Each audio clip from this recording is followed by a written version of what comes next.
This is Maker Meg, and today we're looking at ClickUp and how to use it for workflow. This is just a comment on the actual interface.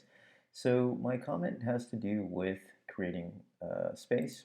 So if we click here and expand, we can see that I have an existing space. There's no content inside of it.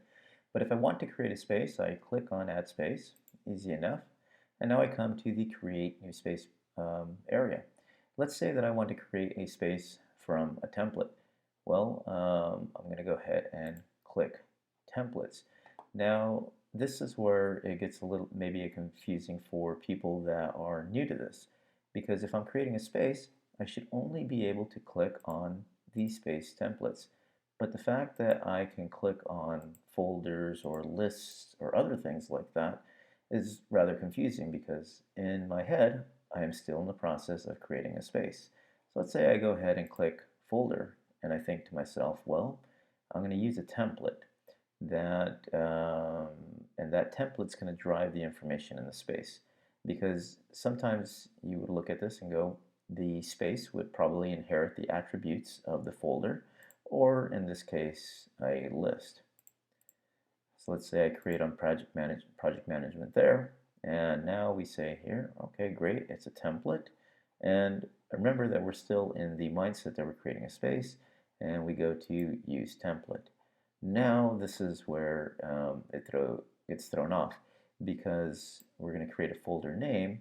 However, it says select location for this folder to be created. And I have this space right here. I can only choose an existing space so there's no option to create a new space based on the subproperties of the folder. So if we can't create a new space where this folder will reside in, then we shouldn't be able to create a folder within the create a new space area. In other words, we have too many options here. So I'm going to go ahead and cancel it again and cancel out of there. So again, what I prefer it to be is there's two things. Number one, I come here to create a new space. I'm going to create on my templates. And maybe instead of templates here, it says space templates. Or when I click here, I cannot select any of these. In other words, the only thing I can select is the space, and it says search space templates over here. There is a learning curve here, and people will eventually figure out, oh, that they cannot create a space out of a list. But from a usability and workflow perspective, this would be very nice to have.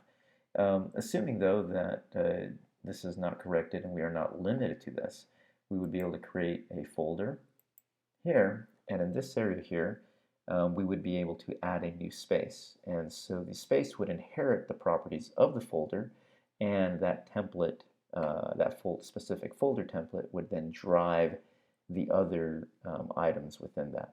So hopefully that helps, and I'm going to go ahead and submit this. And if you have any questions, please go ahead and check it out on Facebook. Thank you.